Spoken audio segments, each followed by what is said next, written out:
The lawyer adjusted his glasses, scanning the room with practiced neutrality. To my nephew, Jake Morrison, I leave my recipe book and all contents therein. That was it. A recipe book.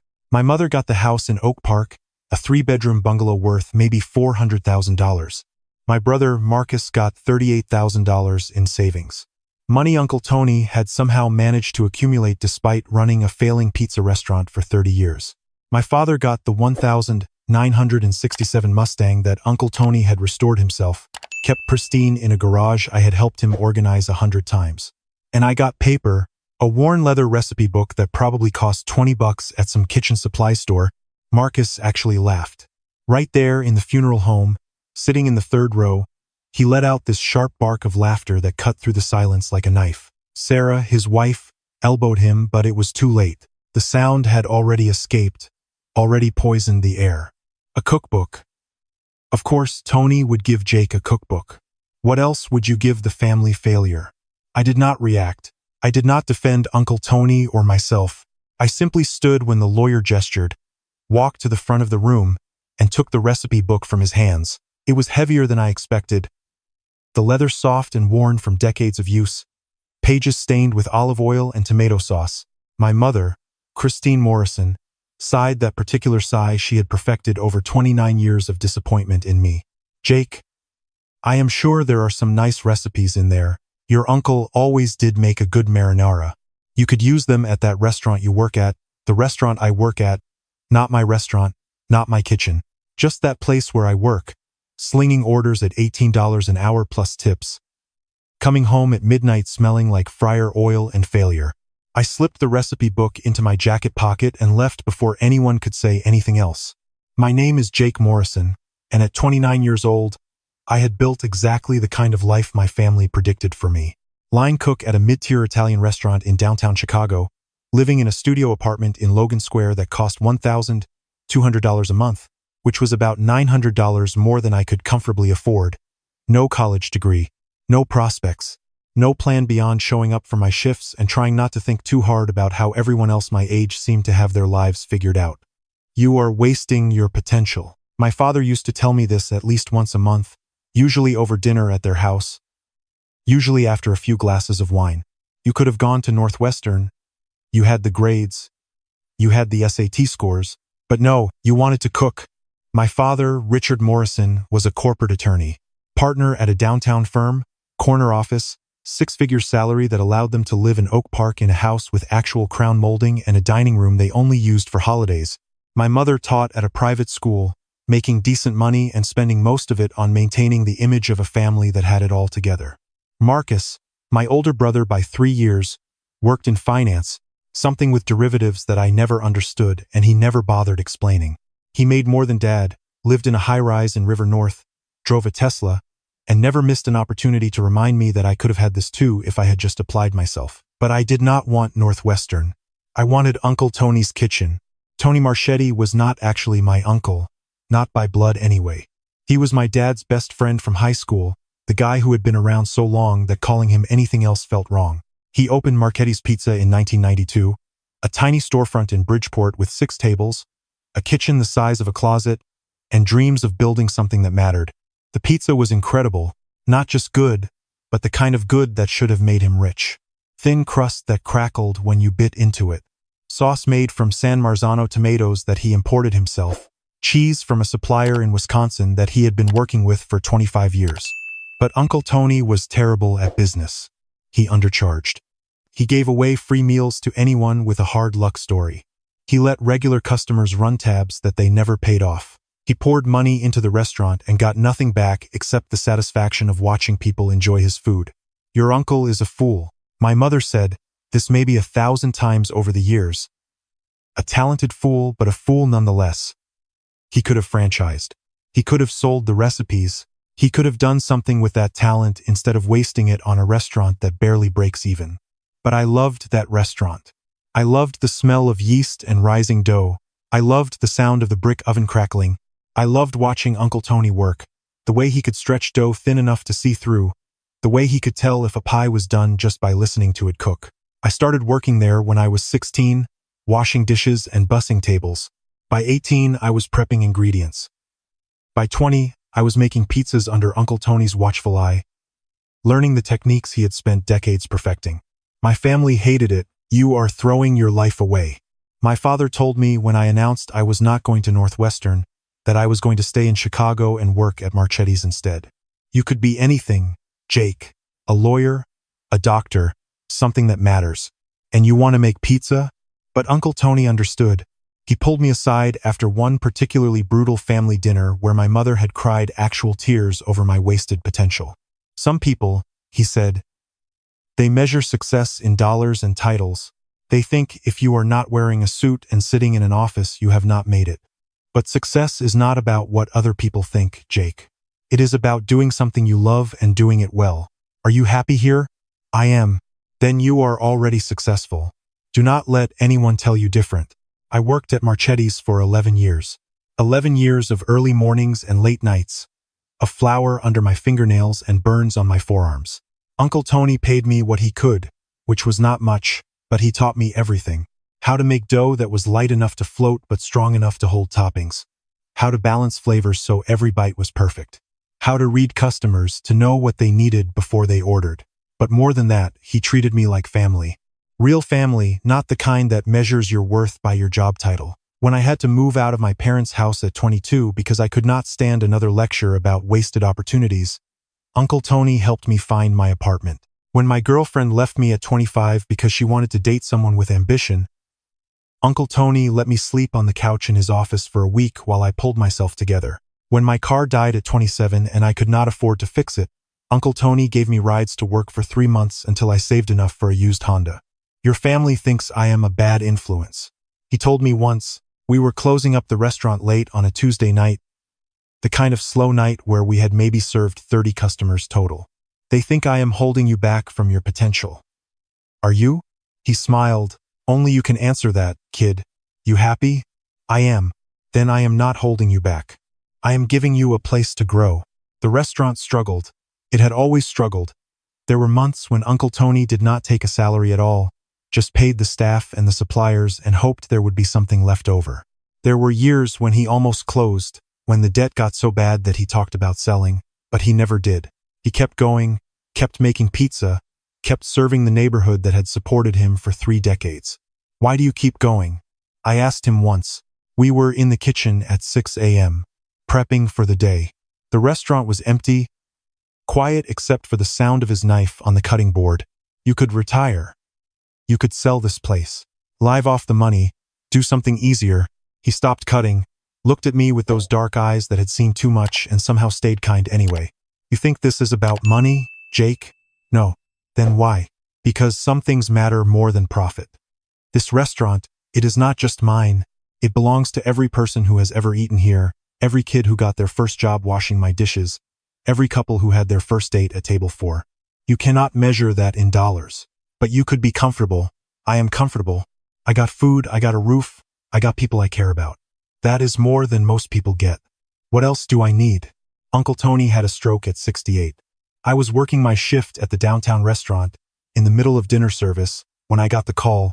"Jake, it is Rosa. Uncle Tony's at Northwestern Memorial. You need to come now." I left mid-shift, did not even take off my apron, just ran to my car and drove to the hospital doing 70 on Lakeshore Drive. He was in the ICU when I arrived, hooked up to machines that beeped and hissed, his face slack on one side, his speech slurred but still trying to form words. "Hey kid." He managed when he saw me. His right hand reached for mine, weak but determined. "Sorry to scare you." "You did not scare me." I lied, squeezing his hand. "You are going to be fine. Maybe, maybe not. But listen, the restaurant, I need you to keep it going. Uncle Tony, you promise me. Keep it going. Keep the recipes alive. Do not let it die with me. I promise." The stroke was bad. Not fatal, but bad enough that he could not work anymore. His left side never fully recovered. His speech stayed slurred. His energy never came back. The doctors said he could live for years with proper care. But he would need help with everything: eating, bathing, getting dressed. My family's solution was immediate and practical. Northwestern Memorial has a great rehab program. My father said this like he was solving a simple equation. After that, we find him a decent nursing facility. Nothing fancy, but somewhere clean and safe. He could live with me. The words came out before I fully thought them through. We were standing in the hospital hallway, fluorescent lights buzzing overhead, the smell of antiseptic sharp in my nose. I got space. I could take care of him. My mother looked at me like I had suggested something obscene. Jake, be realistic. You work 60 hours a week. You live in a studio apartment. You can barely take care of yourself. I will figure it out. You cannot possibly. Yes, I can. And I did. I moved out of my studio and into Uncle Tony's apartment above the restaurant. It was bigger than my place anyway, 2 bedrooms, a kitchen that actually had counter space. I cut my hours at the downtown restaurant to part-time, picked up the slack at Marchetti's, and spent every spare moment making sure Uncle Tony had what he needed. My family contributed nothing. Well, that is not entirely fair. My mother visited twice in the first month, both times for less than an hour, both times spent telling Uncle Tony about their vacation plans and asking if he needed anything while clearly hoping he would say no. My father came once, shook Uncle Tony's hand, said, "Call if you need anything," and never called himself. Marcus never came at all. Too busy with work, too busy with his life, too busy to spare a few hours for the man who had been like family for 30 years. But I was there. Every morning I helped Uncle Tony get dressed, made him breakfast, set him up in his chair with the newspaper and the TV remote. Every evening I made dinner, watched Jeopardy with him, helped him to bed. In between, I ran the restaurant. It should have been impossible. Working 16-hour days, managing staff, handling suppliers, cooking, serving, cleaning, all while taking care of Uncle Tony. But somehow it worked. The restaurant did not thrive, but it survived. The neighborhood kept coming, kept ordering the same pizzas they had been ordering for 30 years. And Uncle Tony, despite everything, seemed happy. "You did not have to do this," he told me one night. We were in the living room, him in his recliner, me on the couch, both of us too tired to do anything but stare at the TV. "Your family, they are right. You could be doing something bigger. I am doing something that matters. That is bigger." He smiled, that lopsided smile that was all he could manage anymore. "You are a good kid, Jake. Better than I deserve. You deserve everything, Uncle Tony." He lived for 3 more years after the stroke. 3 years of slow decline, of good days and bad days, of small victories and quiet defeats. He stopped being able to read. His vision went blurry and then stayed that way. He stopped being able to walk more than a few steps. His legs just gave out, refused to hold him anymore. But his mind stayed sharp. He could still taste the pizza I made and tell me exactly what I had done wrong. How the dough needed more time to proof. How the sauce needed another pinch of oregano. And he still told stories. About opening the restaurant with nothing but a dream and a $10,000 loan from a friend. About the night they served 200 pizzas during a Cubs playoff game in 2003 and ran out of dough at 9 p.m. About the regular customers who had been coming for so long that he knew their orders before they walked in the door. About my dad and him in high school. 2 kids who thought they would change the world. "Your father was different back then," Uncle Tony told me once. We were having one of those rare conversations that went deep, past the surface pleasantries into real honesty. He wanted to be a writer. "Did you know that?" "A writer?" "Yeah. He wrote poetry, short stories, all kinds of stuff. He was good too. Really good." "What happened?" "Same thing that happens to a lot of people. He got scared." "Scared of what?" "Scared of failing. Scared of being broke. Scared of not mattering. So he went to law school, got the safe job, built the safe life. And now he is miserable." "Is he?" Uncle Tony looked at me with those knowing eyes. "You tell me. You have seen him. Does he seem happy?" Uncle Tony died on a Wednesday, September 14th. A clear fall day with temperatures in the mid-60s, the kind of day he would have loved to spend sitting outside the restaurant, watching the neighborhood go by. I found him in the morning when I went to wake him up. He had passed in his sleep, peacefully, no pain, no struggle, just a life that had run its course. I sat with him for an hour before I called anyone, held his hand, told him things I should have said while he could hear me. "Thank you for everything. Thank you for believing in me when no one else did. Thank you for showing me that success is not about money or status. It is about doing something you love and doing it with integrity. I am sorry I could not save the restaurant. I am sorry, the neighborhood is changing and the rent keeps going up and I do not know how much longer I can keep this place alive. But I will try. I promise I will keep trying.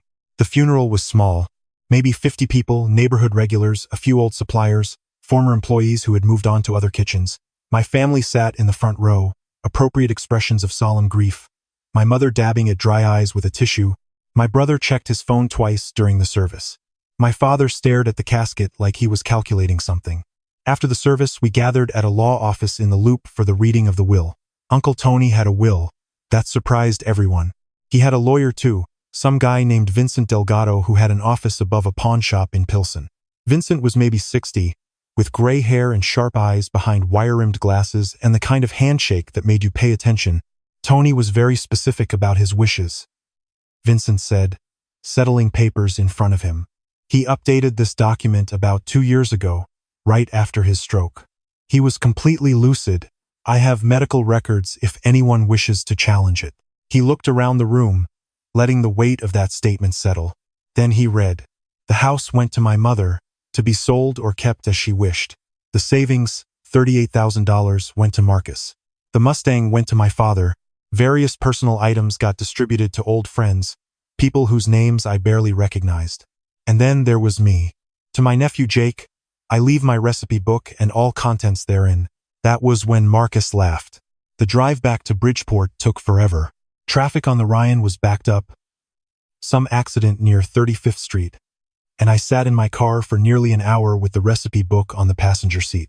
I did not open it. Not yet. Uncle Tony's apartment felt empty when I got back. Empty in a way it had never felt before, even when he was in the hospital. Even during those last months when he barely left his chair. I sat on the couch in the dark, the city glowing through the windows, and finally let myself feel the weight of losing him. He was gone. The last person who actually believed in me was gone, and all he left me was recipes I already knew by heart. I picked up the book. The leather was soft, worn smooth by decades of Tony's hands. I opened it slowly, expecting to see his handwriting, the recipes I had watched him write and rewrite over the years. The first page was his marinara. I knew this recipe. I had made it 1,000 times, but underneath the ingredients, in different ink, was a note. Jake, if you are reading this, I am gone and you are probably sitting in my apartment wondering why I left you a book instead of something useful. Keep reading. Page by page, I went through the book. Margherita pizza, pepperoni, sausage and peppers. Each recipe was followed by a note, small details I had never noticed before, techniques I thought I knew but realized I had only understood the surface of. And then, on page 47, tucked between the recipe for garlic knots and the one for cannoli, I found an envelope. Inside was a key. And a letter. Dear Jake, I am not good at this kind of thing, writing letters, talking about feelings. I am a cook. I express myself through food. But you deserve to know the truth. And I am too much of a coward to tell you in person. So here it is, written down where I cannot take it back. The restaurant is not failing.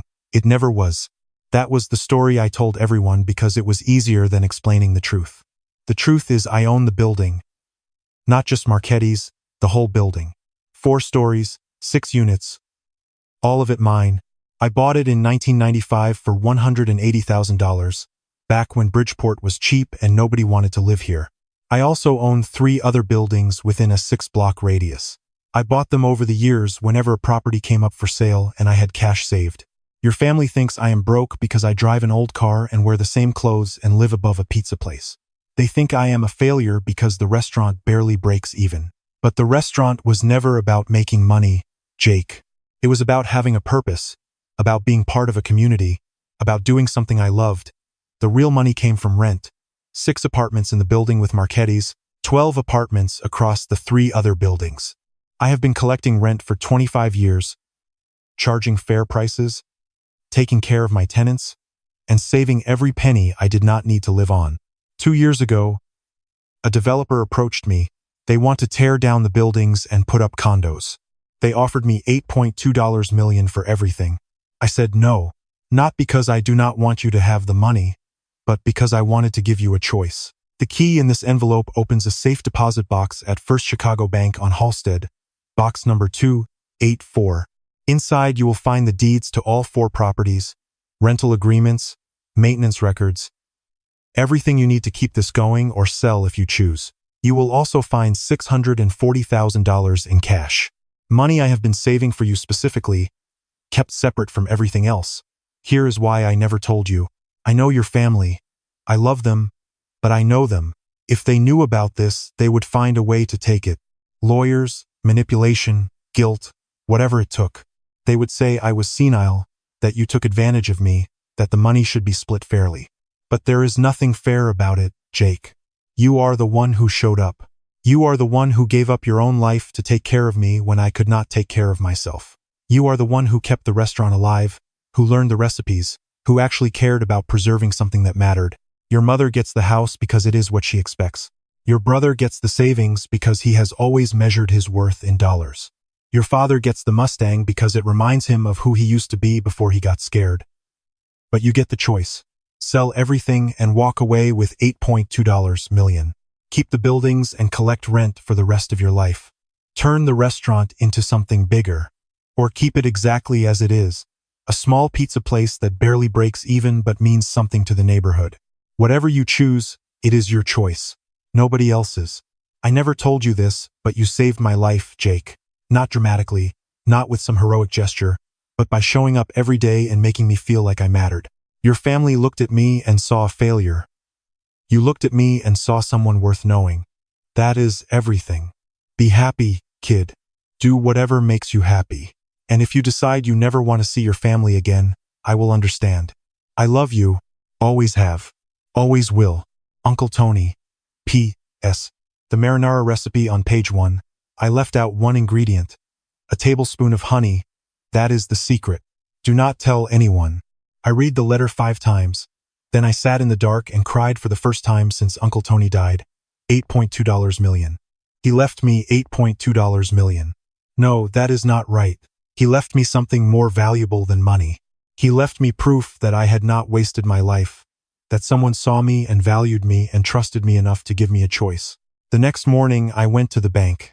The safe deposit box was exactly where Uncle Tony said it would be. Inside, I found everything. Deeds, lease agreements, tax records going back 25 years, meticulous records showing every rent payment, every repair, every expense, and cash. $640,000 in bundled hundreds, wrapped in plastic. Waiting. I called Vincent Delgado. Jake. His voice was warm, unsurprised. I was hoping you would call. Can I come to your office? Today? This afternoon work? It works. Vincent's office was small but organized. Files stacked neatly. A window overlooking the street. He poured me coffee from a pot that looked like it had been there since 1987 and sat down across from me. You found everything. It was not a question. I did. Your uncle was one of the smartest men I ever knew. Not educated smart, street smart. He understood that being underestimated was an advantage. I never knew. Nobody did. That was the point. He walked me through everything. The buildings, located within walking distance of each other, all in Bridgeport. The developer's offer, which had been climbing steadily for the past 2 years. The current offer was $8.2 million. But Vincent thought I could get more. The neighborhood is changing fast, he said. In 5 years, these buildings could be worth $12 million, maybe more. Or you could sell now and invest the money elsewhere. What would Uncle Tony want me to do? Vincent smiled. He told me you would ask that. You know what he said? What? He said, Jake does not need my advice. He is smarter than all of us. He will figure it out. That sounds like him. I asked Vincent to hold off on responding to the developer. I needed time to think, to process, to understand what I actually wanted. But first, I needed to see the buildings. I spent the next 3 days walking through all 4 properties, meeting tenants, most of whom had lived there for years, who told me stories about Uncle Tony fixing their heaters in winter and never raising rent even when he could have. Some of them did not even know he owned the building. They thought he was just the super. The restaurants sat on the ground floor of the main building, 6 apartments above it. 2 of the tenants had lived there for over 15 years. One was a teacher at a public school. Another was a nurse at Strauger Hospital. They paid reasonable rent, far below market rate, and Uncle Tony had never pushed them to pay more. This is why I stayed in Chicago. The nurse, Maria, told me she was maybe 50, tired eyes, kind smile. I could have moved to the suburbs, saved money, but Mr. Marchetti, he made this place feel like home. He cared about his tenants like family. 3 days after I found the letter, my phone started ringing. 12 calls from my mother, 8 from Marcus, 3 from my father. Someone had talked. Maybe the bank, maybe Vincent's office. Somehow word had leaked that Uncle Tony's estate was more complicated than a house and a car and some savings. I did not answer. Not yet. I needed to think first, to make my own decision before they tried to make it for me. When I finally called my mother back, her voice was breathless, urgent. Jake, thank God. Vincent called me. He said there was some confusion about the estate, that there might be additional assets. What assets? Buildings. Uncle Tony owned some buildings. How many buildings? 4. Total value around $8 million. The silence stretched so long I thought the call had dropped. Jake, we need to talk about this as a family.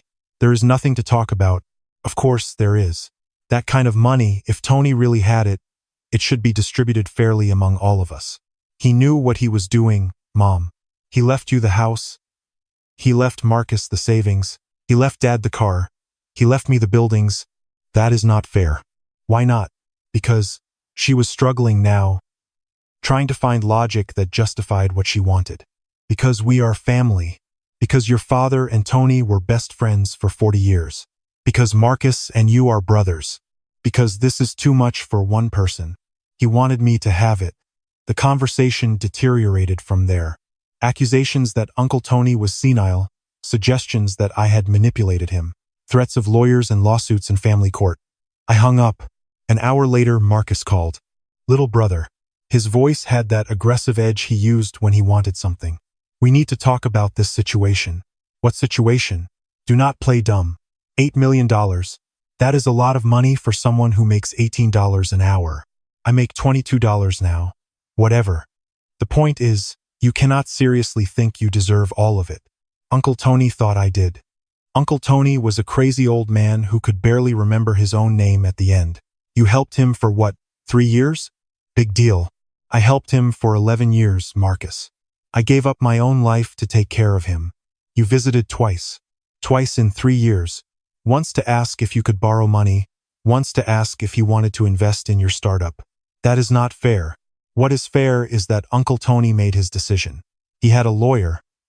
He had medical records proving he was competent.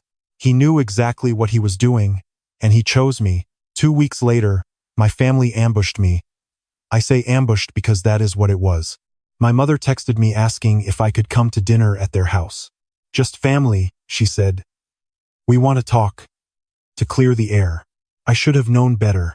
When I arrived, Marcus was there with his wife, Sarah. My father was there looking uncomfortable, and there was a lawyer I did not recognize sitting in the living room.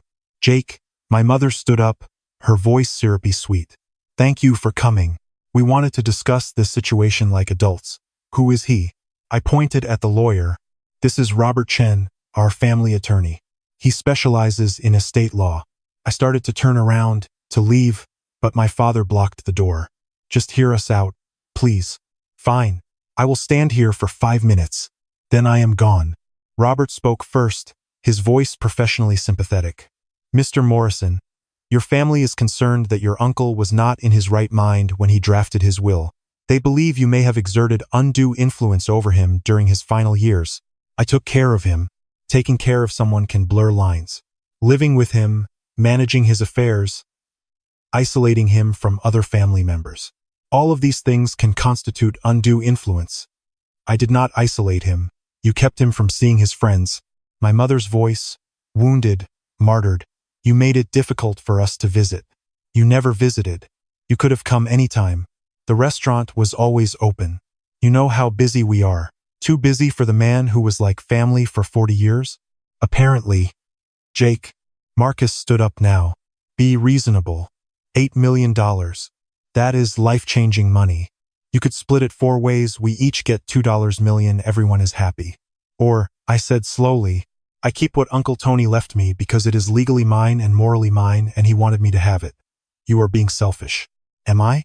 When was the last time you helped him? When was the last time you sat with him, talked to him, made him feel like he mattered? When was the last time you did anything for him that did not benefit you? That is not the point. That is exactly the point. Uncle Tony spent his whole life giving. He gave to the neighborhood, to his tenants, to anyone who needed help. And when he needed help, where were you? You were busy. You were always too busy. And now he is dead, and you want the money he left behind. Well, you are not getting it. I walked out. They threatened to sue. Robert sent me letters, official legal documents claiming undue influence, diminished capacity, all the usual arguments families make when they feel entitled to money that is not theirs. Vincent laughed when he read them. They have nothing, he told me. Tony updated his will after comprehensive medical evaluations. We have 3 different doctors on record saying he was completely competent. We have dated records showing he was planning this for years, and we have the fact that he specifically excluded them for good reason. Can they make trouble? They can try, but it will cost them more in legal fees than they will ever recover, and it will take years. Do I have to fight them? That is up to you. Or you could make an offer. Try to settle this quietly. I do not want to settle. Then do not. Tony gave you a gift. You do not owe anyone an explanation for accepting it. That was 8 months ago. I sold 2 of the buildings to the developer for $4.1 million. Kept the building with the restaurant and 1 other property, the one with the tenants who had been there longest. The $4.1 million became about $3.2 million after taxes. I quit my job at the downtown restaurant, invested $500,000 in renovating Marchetti's, updating the kitchen, fixing the dining room, keeping everything that made it special while making it functional for the next 30 years. I used another $200,000 to create the Tony Marchetti Culinary Scholarship, full ride to culinary school for 1 student from Bridgeport every year. Kids who want to cook but cannot afford the tuition, who need someone to believe in them the way Uncle Tony believed in me. I donated $100,000 to the food bank. Uncle Tony supported quietly for years, put $1 million in investments, following advice from a financial advisor I actually trust. Kept the rest liquid, ready for whatever comes next. The restaurant is thriving now. Word got out about the renovation, about Uncle Tony's story. We have lines out the door most nights. I hired 3 new cooks, promoted one of the prep guys to sous chef, finally gave everyone the raises they deserved. My family has not spoken to me since that night at their house. Marcus sent 1 text, months ago, "Hope you are happy with your blood money." I did not respond. My mother calls sometimes, leaves voicemails that I delete without listening to. My father sent a card on my birthday with no message inside, just his signature. I think about responding sometimes, but then I remember Uncle Tony's letter, his words about how I did not owe anyone an explanation for accepting a gift that was freely given. I visit Uncle Tony's grave once a month. Mount Carmel Cemetery, out in Hillside, a quiet spot under an old oak tree. I sit on the bench nearby and talk to him, tell him about the restaurant, about the scholarship, about the tenants who still ask about him. I figured it out, Uncle Tony. I know you can hear me somehow.